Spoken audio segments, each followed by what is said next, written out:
Welcome to Be Truly Heard with me, coach and voice expert Anne Leatherland. If you're a woman in business looking to speak with authority, warmth, and authenticity, this is the podcast for you. We'll explore valuable personal growth strategies alongside vocal skills, so you can overcome confidence barriers and communicate what's inside. Your voice matters. It's time to be truly heard. Hello and welcome to this episode of Be Truly Heard. I'm Anne Leatherland. And as a continuation of this series that we've been doing about taking up space as a woman in business situations, I'm joined by a wonderful guest, Urmi Hossain. Now, Urmi is a passionate finance professional with over 8 years of experience in the financial industry. She holds both the CFA and the CAIA charters, demonstrating her deep commitment to continuous learning and personal growth. Beyond her impressive career in portfolio management, Urmi dedicates her time to mentoring and empowering women, helping them build confidence and leadership skills to achieve their goals. She believes strongly in the philosophy of invest in yourself. I love that one. And uses her voice through mentoring, speaking, and Toastmasters to inspire others to keep growing. So, Urmi, I'm delighted to have you here to talk about women's empowerment, leadership, and the importance of believing in your own potential. Thank you. Thank you for having me. You're very welcome. So, I was wondering, as I prepared for this, with a successful career in finance, what's made you want to work with women, to mentor them, to inspire them? What made you want to do that? Basically, it started from my own personal experience where I grew up I would say, in a time where there was no one that looked like me. Mm-hmm. And I always looked for that, I would say, that guide from someone that was very similar to me in terms of my cultural background, someone that I could see as my older sister. And I did not have so much of that guidance, especially because there wasn't that many people that looked like me back in the days. So I decided basically to be the mentor I never had, in an essence.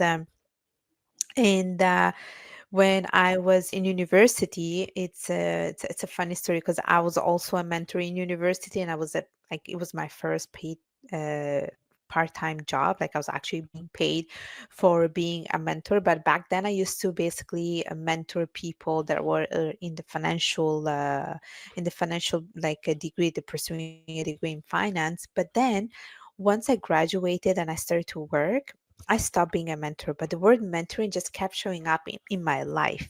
And I saw that as a sign that, look, this is your vocation. You have to go back and do what you were born to do. So that's why I continued this whole path of mentoring. And now I mentor, like, basically a lot of girls, a lot of women of color, women from different, educational background, women from different career backgrounds. And it goes back to my initial motivation, which is I want to be the mentor I never had, basically. Mm, I think that's wonderful. And it's about a certain sort of connectedness as well, isn't it, Yeah, with others? But in your background, I know that you're of Bangladeshi descent and that you're in Canada now, aren't you? You're in Montreal, is it? that's right. That's right. And so has that always been the case? Where did you go before Montreal, or did you come straight from Bangladesh to there? No, I actually was not even straight from Bangladesh. I'm actually from Italy. Like, I was born and raised in Italy. Oh, of course, yeah. So my parents are from Bangladesh. I came from Italy to Canada. Of course. And how did you find that? Quite interesting, I have to say. It's like I embraced me moving to Canada or Montreal as an adventure. And I always say, like for me, this was really going to a place that was completely foreign to me, and I did have some culture shocks, especially because in Italy we have certain ways of doing things, and in Canada we have other ways of doing things, and definitely the weather was. A big factor. Like here, it gets cold. You have a lot of snow and a lot of cold days. I had to get used to it. That's for sure. And definitely the whole drinking culture when it comes to coffee drinking, like it's quite different in Canada, especially because in Italy we drink the espresso, and so forth. Whereas in Canada, like you drink the big coffee filter. So that was quite an adjustment for me. And I imagine, though, that your cultural background made the journey with you, did it, into Italy? Was there quite a big community of Bangladeshi people in Italy when you um, were there? So back in, we're talking about the 80s and the 90s. So basically, my Mhm. parents moved around the 80s, and they always, I think they were one of the first few families that have moved there.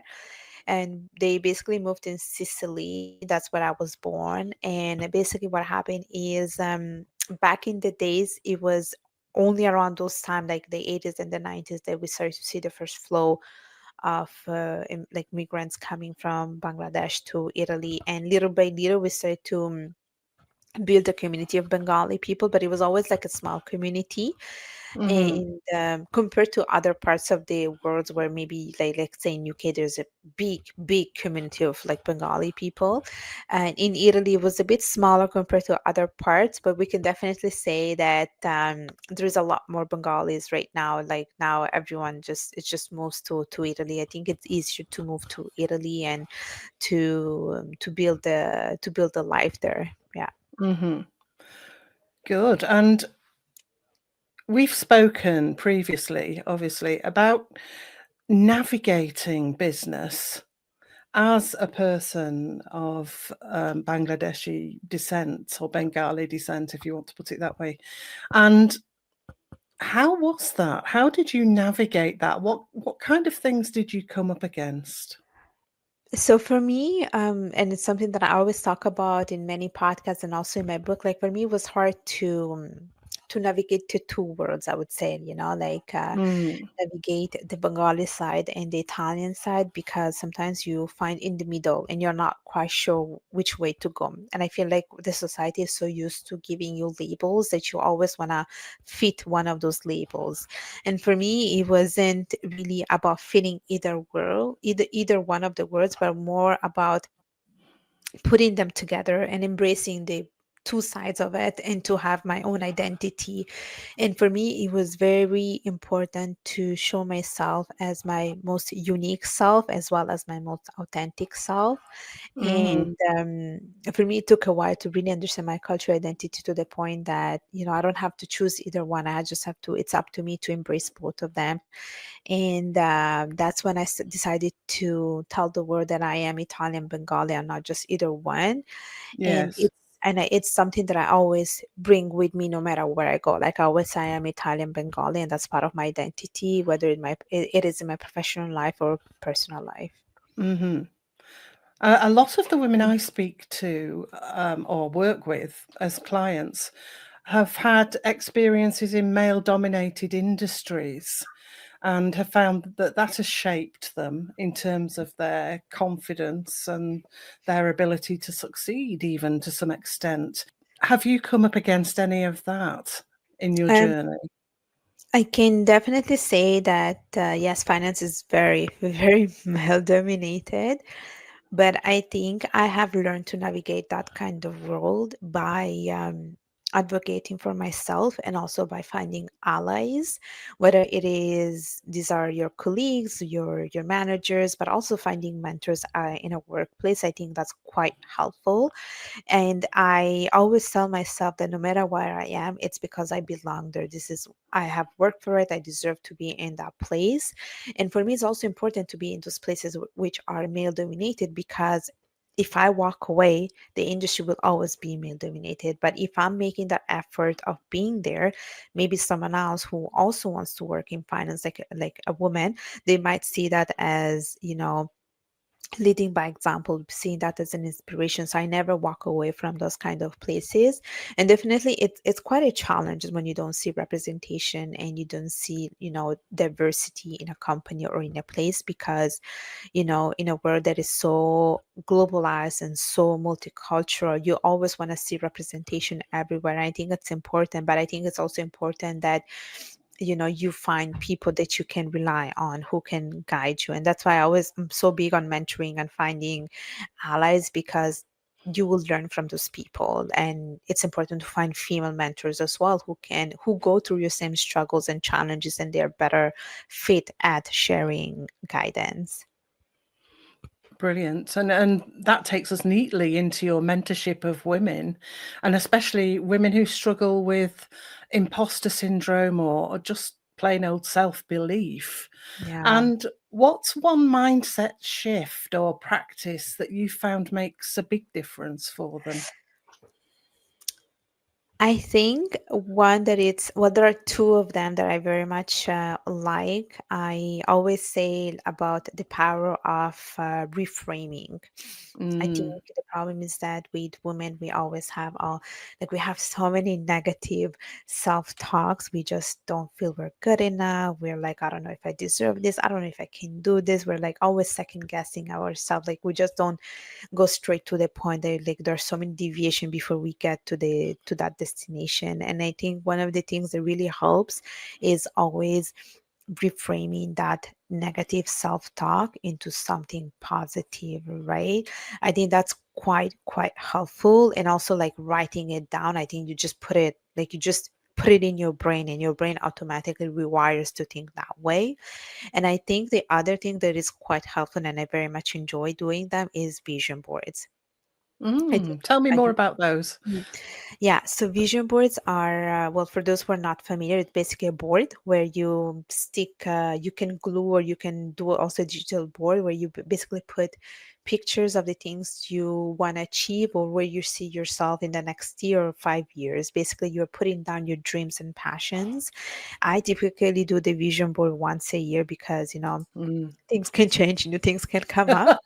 And I usually use that as a reminder of my why I started doing the things that I want to do, and why I can do things. And in vision boards, you can also put like quotations. You can put like pictures of, I don't know, of a business. If you want to start a business, if you want to focus on your health, then you can put pictures of your health. And usually the vision board, it's there as a reminder.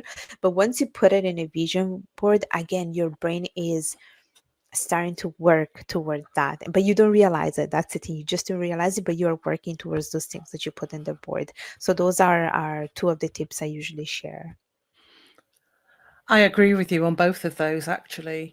I don't think I've mentioned vision boards in this series so far, in all of the 60 episodes, which amazes me because I do them too. But I've certainly mentioned reframing, which is very powerful as well. You know, that thing where instead of saying, I can't do, we say, well, I find that hard at the moment, but I'm getting better every day, or I'm taking steps to improve it, or I've got so Yeah, far. And it makes such a big difference. But I think that power of visualization is massive, isn't it? That comes in yeah, with the vision board. yeah, definitely. And as human beings, we're very visual. And anything we can visualize, well, within reason, that we can approach, then we can achieve eventually if we do that, if we do the right things. I shouldn't I say the right things, if we do the appropriate things. Yeah. Yeah, definitely. And I'm also big on manifestation. Like, I believe in the power of manifestation. So, like even writing it down, like something that you want to achieve, and you're already manifesting it. You're putting it out there in the universe. And I do think that once you put it out there in the universe, it will come back to you, like in a good way. It will, absolutely. I say the universe works.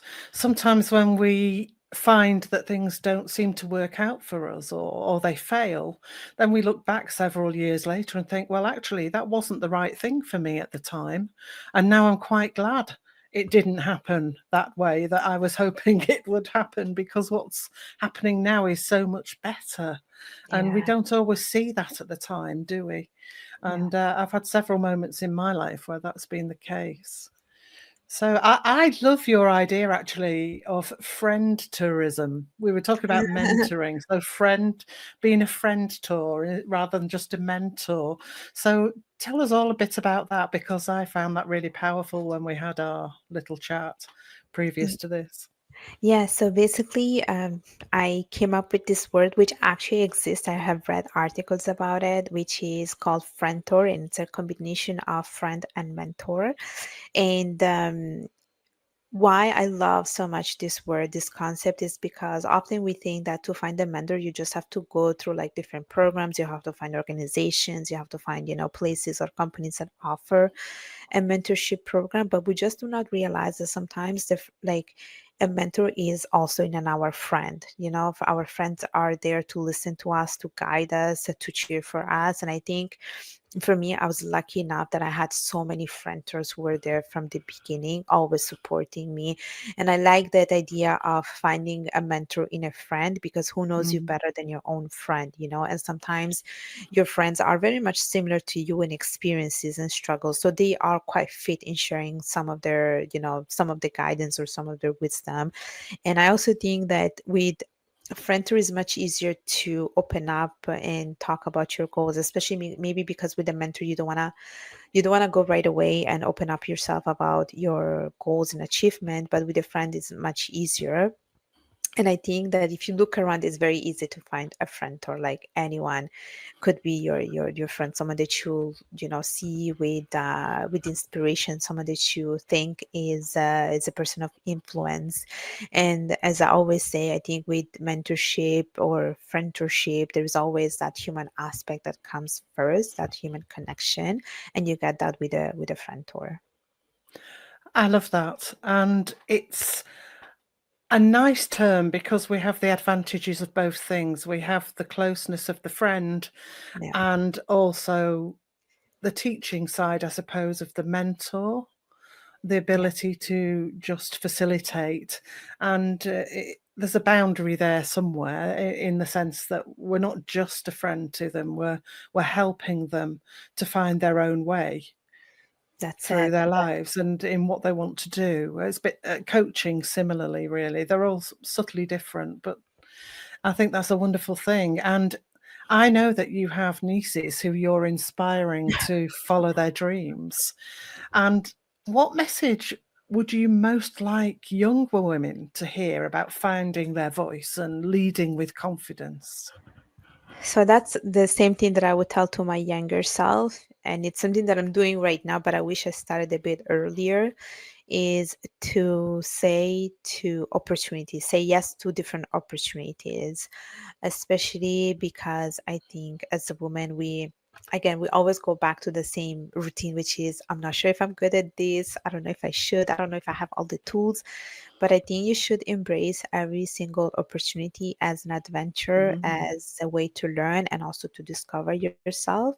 And you don't lose anything by saying yes. All you're doing is just yourself a favor by getting outside of that comfort zone and transforming yourself to the woman that you're meant to be. So, my advice would be to say more yes to opportunities. I think that's wonderful. I remember having opportunities that I shied away from in my earlier life, and probably even more recently in the last 10 years. And I've grown a lot in that last 10 years, but let's hope the younger generation can get there sooner and understand that what we have to say as women is powerful and it's enough. There are cultural expectations of women and generational expectations that come Yeah, down to us as well. And I'm sure that's very much the case in your community experience as well. yeah, And we can still say within that, I am enough, and what I have to say is important. And I yeah. know that I know that you're doing that. Just before we finish, could you let us know a bit about your book and how people can find you, Urmi? Because it's been an absolute pleasure hearing about your work. Yeah, so my book is called Discovering Your Identity, a Rebirth from Inspirational Struggle. It's available on Amazon and basically talks about my life in Italy from a perspective of a South Asian woman. So I'm making a comparison between the Italian and the Bengali culture and the struggle that I went through in trying to fit in often in times. And I talk about it from a perspective of a teenager as well as a child and things that I have experienced when I was a kid. Hmm. Great. And obviously, we'll put your details in the show notes so people can reach you and say hello if they want to. I know that you're out there on LinkedIn like I am, so they can get in touch. And I'd just like to say, Urmi Hossain, thank you very much. It's been so enlightening, and I love the messages that you're bringing to us. Thank you. You're very welcome. So that's about it for this week, folks. Look out for the next episode in 2 weeks' time when I'm going to be saying to you, stop shrinking. So many of us shrink in the room or in a meeting or when we're put on the spot, and we don't need to. And that plays nicely into what we've just been talking about, actually. We're worthy of being a part of the conversation. As we just mentioned, all the details are in the show notes. I also have one or two little links in there as well about how you can get in touch with me. And so do have a look. We'll see you, or rather, I'll see you in a couple of weeks. Bye for now. Thanks for listening to Be Truly Heard. If something landed with you today, share it with a friend or leave a review. It really helps more women to find their voice. Want to go deeper? Join my email list for exclusive tips, resources, and invitations to events. You'll find the link in the show notes. Until next time, remember, your voice is powerful. Let's make sure it's truly heard.